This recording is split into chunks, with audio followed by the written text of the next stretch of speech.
ಅರೆ ಕಡಿಮೆ ಹಾಕು ಆದ್ರೆ ಅಸ್ಲಿ ಹಾಕು. MDH ಕಾಶ್ಮೀರಿ ಕೆಂಪು ಮೆಣಸಿನ ಪೌಡರ್.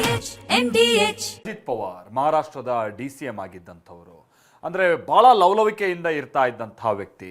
ಪಕ್ಷ ರ್ಯಾಲಿ ಹೋರಾಟವನ್ನ ಮೈಗೂಡಿಸಿಕೊಂಡಿದ್ದಂತಹ ಅಜಿತ್ ಪವಾರ್ ಜಿಲ್ಲಾ ಪಂಚಾಯತ್ ಚುನಾವಣಾ ಪ್ರಚಾರಕ್ಕಾಗಿ ರಾಜಕೀಯ ಜನ್ಮಭೂಮಿಗೆ ಅವರು ಖಾಸಗಿ ವಿಮಾನದಲ್ಲಿ ಹೊರಟಿದ್ದರು.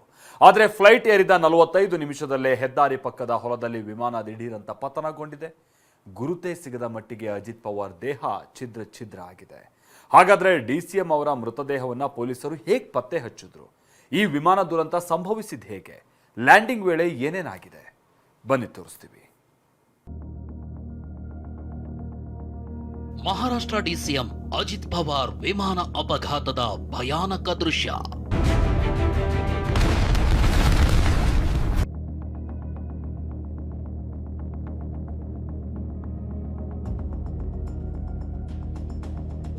ವಿಮಾನ ಪತನದಲ್ಲಿ ಅಜಿತ್ ಪವಾರ್ ದೇಹ ಛಿದ್ರ ಛಿದ್ರ. ಗುರುತು ಸಿಕ್ಕಿದೆ ಹೇಗೆ? ವಿಮಾನ ದುರಂತ ಸಂಭವಿಸಿದ ಹೇಗೆ? ಅಷ್ಟಕ್ಕೂ ಲ್ಯಾಂಡಿಂಗ್ ವೇಳೆ ಆಗಿದ್ದೇನೋ?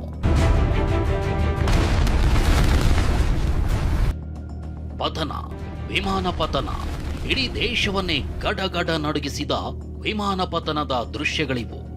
ಅಂದಹಾಗೆ ಈ ಘೋರ ವಿಮಾನ ಪತನದಲ್ಲಿ ದುರಂತ ಅಂತ್ಯ ಕಂಡಿದ್ದು ಮಹಾರಾಷ್ಟ್ರದ ಉಪಮುಖ್ಯಮಂತ್ರಿ ಅಜಿತ್ ಪವಾರ್. ಇಲ್ಲಿ ನೋಡಿ, ಹೆದ್ದಾರಿಯೊಂದರ CCTVಯಲ್ಲಿ ವಿಮಾನ ಪತನದ ಭಯಾನಕ ದೃಶ್ಯ ಸೆರೆಯಾಗಿದೆ. ಈ ಹೆದ್ದಾರಿ ಪಕ್ಕದ ಹೊಲದಲ್ಲಿ ಲಿಯರ್ಜೆಟ್ 45XR ವಿಮಾನ ಪತನಗೊಂಡಿದೆ. ಇದು ನೋಡಿ, ಬೆಂಕಿಯ ಉಂಡೆಗಳು ಮತ್ತು ದಟ್ಟ ಹೊಗೆಯೇ ಹರಡಿದೆ. ಪ್ರತ್ಯಕ್ಷದರ್ಶಿಗಳ ಪ್ರಕಾರ ವಿಮಾನ ರನ್ವೇಯಿಂದ ಸುಮಾರು 100 ಅಡಿ ಮುಂದೆ ಬಿದ್ದು ಸ್ಫೋಟಗೊಂಡಿದೆ. ಬೆಂಕಿ ತೀವ್ರವಾಗಿದ್ದರಿಂದ ರಕ್ಷಣಾ ತಂಡಗಳಿಗೆ ಯಾರನ್ನೂ ಉಳಿಸಲಾಗಲಿಲ್ಲ. ವಿಮಾನ ದುರಂತದಲ್ಲಿ ಮಹಾರಾಷ್ಟ್ರ DCM ಅಜಿತ್ ಪವಾರ್ ಸೇರಿದಂತೆ 5 ಮಂದಿ ದುರ್ಮರಣ ಹೊಂದಿದ್ದಾರೆ.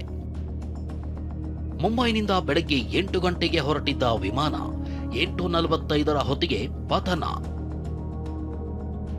ಆ 45 ನಿಮಿಷದಲ್ಲಿ ಆಗಿದ್ದೇನು? ಮುಂಬೈನಿಂದ ಅಜಿತ್ ಪವಾರ್ ನಿಗದಿತ ರಾಜಕೀಯ ರ್ಯಾಲಿಗಳಿಗಾಗಿ ಹೊರಟಿದ್ರು. ಬಾರಾಮತಿಯಲ್ಲಿ ಜಿಲ್ಲಾ ಪಂಚಾಯತ್ ಚುನಾವಣಾ ಪ್ರಚಾರಕ್ಕೆ ತೆರಳುತ್ತಿದ್ರು. ಸ್ಥಳೀಯ ಸಂಸ್ಥೆಗಳ ಚುನಾವಣೆಗೂ ಮುನ್ನ ಪವಾರ್ ಅವರು 4 ಪ್ರಮುಖ ಸಾರ್ವಜನಿಕ ಸಭೆಗಳಲ್ಲಿ ಭಾಗವಹಿಸಬೇಕಿತ್ತು. ಅಂತೆಯೇ ಪವಾರ್ ಅವರಿದ್ದ ಖಾಸಗಿ ವಿಮಾನ ಮುಂಬೈನಿಂದ ಬೆಳಗ್ಗೆ 8 ಗಂಟೆಗೆ ಟೇಕ್ ಆಫ್ ಆಗಿದೆ. ಮುಂಬೈನಿಂದ ಪುಣೆ, ಪುಣೆಯಿಂದ ಬಾರಾಮತಿಗೆ ವಿಮಾನ ಬರ್ತಿತ್ತು.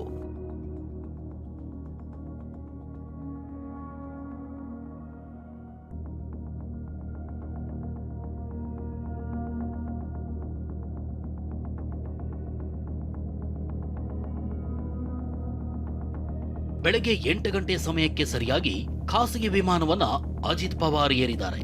ಬೆಳಗ್ಗೆ 8 ಗಂಟೆ 10 ನಿಮಿಷಕ್ಕೆ ಮುಂಬೈ ಏರ್ಪೋರ್ಟ್ನಿಂದ ವಿಮಾನ ಹೊರಟಿದೆ. ಬೆಳಗ್ಗೆ 8 ಗಂಟೆ 30 ನಿಮಿಷಕ್ಕೆ ಮೊದಲ ಬಾರಿ ಲ್ಯಾಂಡಿಂಗ್ಗೆ ಯತ್ನ ನಡೆದಿದ್ದು ಕಡಿಮೆ ದೃಷ್ಟಿಗೋಚರತೆ ಇದ್ದಿದ್ದರಿಂದ ಅದು ವಿಫಲವಾಗಿದೆ.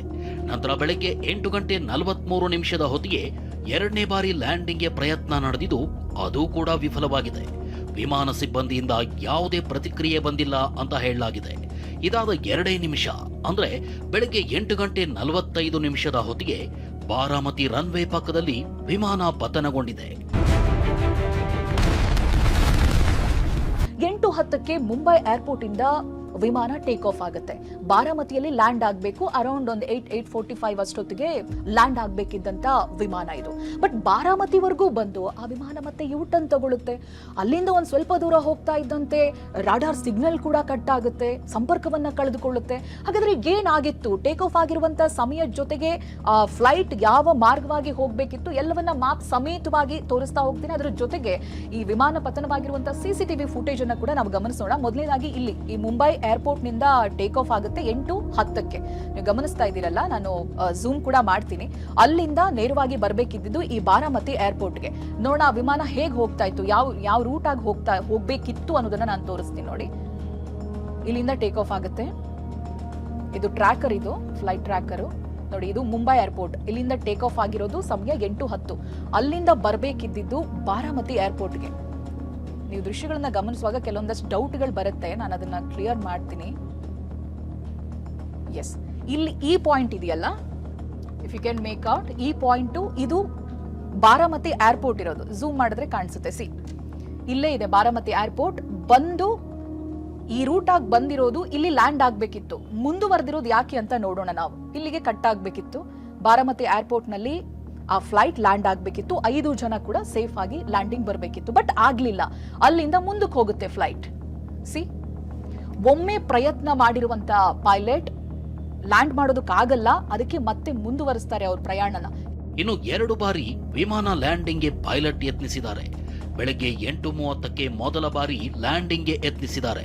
ಕಡಿಮೆ ದೃಷ್ಟಿಗೋಚರತೆ ಇದ್ದಿದ್ರಿಂದ ಮೊದಲ ಬಾರಿ ಲ್ಯಾಂಡಿಂಗ್ ವಿಫಲವಾಗಿದೆ. ಆದರೆ ಬಾರಾಮತಿಗೆ ತಲುಪಿದ ಬಳಿಕ ಅಂದ್ರೆ 8:45ರ ಹೊತ್ತಿಗೆ 2ನೇ ಬಾರಿ ಲ್ಯಾಂಡಿಂಗ್ಗೆ ಪ್ರಯತ್ನಿಸಿದ್ದಾರೆ. ಆದ್ರೆ ಅದು ಸಾಧ್ಯವಾಗಿಲ್ಲ. ಯಾಕಂದ್ರೆ ಈ ವೇಳೆಗೆ ರಾಡಾರ್ ಸಂಪರ್ಕವನ್ನ ವಿಮಾನ ಕಳೆದುಕೊಂಡಿದೆ. ಮಹಾರಾಷ್ಟ್ರದ ಬಾರಾಮತಿ ರನ್ವೇ ಪಕ್ಕದಲ್ಲೇ ಪತನಗೊಂಡಿದೆ.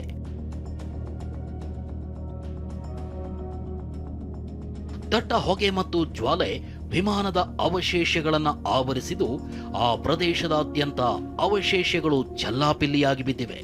ಫ್ಲೈಟ್ ರಾಡಾರ್ ಪ್ರಕಾರ ವಿಮಾನ ಬಾರಾಮತಿ ವಿಮಾನ ನಿಲ್ದಾಣಕ್ಕೆ ಇಳಿಯಲು ಪ್ರಯತ್ನಿಸುತ್ತಿದ್ದಾಗ ಪತನಗೊಂಡಿದೆ.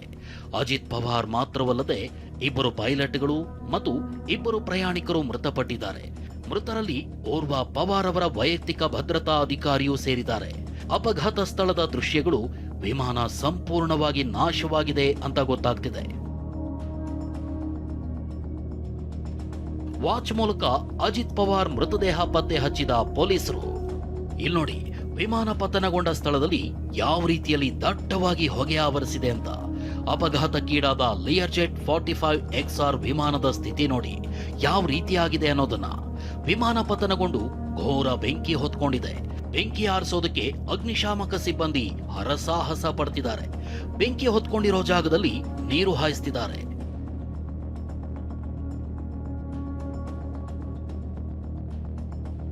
ವಿಮಾನ ಪತನದಲ್ಲಿ ಅಜಿತ್ ಪವಾರ್ ದೇಹ ಛಿದ್ರ ಛಿದ್ರವಾಗಿತ್ತು.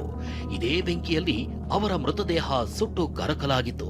ಮೃತದೇಹಗಳನ್ನ ಆಸ್ಪತ್ರೆಗೆ ಸಾಗಿಸೋ ಕೆಲಸ ಪೊಲೀಸರು ಮಾಡ್ತಿದ್ದಾರೆ. ವಿಮಾನ ದುರಂತದಲ್ಲಿ ಅಜಿತ್ ಪವಾರ್ ಸೇರಿದಂತೆ 5 ದುರ್ಮರಣಕ್ಕೀಡಾಗಿದ್ದಾರೆ. ಅಜಿತ್ ಪವಾರ್ ಅವರ ಬಾಡಿಗಾರ್ಡ್ ವಿಂದೀಪ್ ಜಾಧವ್, ಕ್ಯಾಬಿನ್ ಸಿಬ್ಬಂದಿ ಬೆಂಕಿ ಮಾಲಿ ಬಲಿಯಾಗಿದ್ದಾರೆ.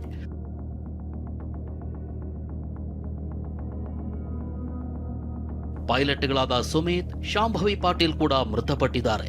ದೇಹಗಳು ಛಿದ್ರ ಛಿದ್ರವಾಗಿ ಸುಟ್ಟು ಕರಕಲಾಗಿದ್ರಿಂದ ಮೃತದೇಹಗಳನ್ನ ಪತ್ತೆ ಹಚ್ಚೋದು ಸವಾಲಾಗಿತ್ತು. ಈ ಮಧ್ಯೆ ಅಜಿತ್ ಪವಾರ್ ಅವರು ಕೈಗೆ ಕಟ್ಟಿದ್ದ ವಾಚ್ ಮೂಲಕ ಡಿಸಿಎಂ ಅವರನ್ನ ಪೊಲೀಸರು ಪತ್ತೆ ಹಚ್ಚಿದ್ದಾರೆ.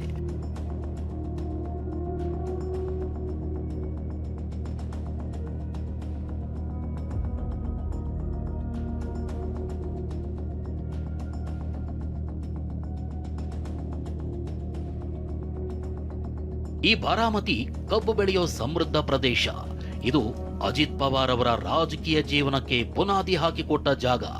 ಅವರ ಚಿಕ್ಕಪ್ಪ ಶರದ್ ಪವಾರ್ ನೆರಳಲ್ಲಿ ರಾಜಕೀಯ ಜೀವನದ ಬಗ್ಗೆ ಅಜಿತ್ ಪವಾರ್ ಅವರು ಕಲಿತು ಮಹಾರಾಷ್ಟ್ರ ರಾಜಕೀಯ ಚಿತ್ರಣವನ್ನೇ ಬದಲಿಸಿದ್ರು. ರಾಜಕೀಯ ಜೀವನ ಶುರು ಮಾಡಿದ ನೆಲದಲ್ಲೇ ಅವರ ಪಯಣ ಕೊನೆಗೊಂಡಿದೆ.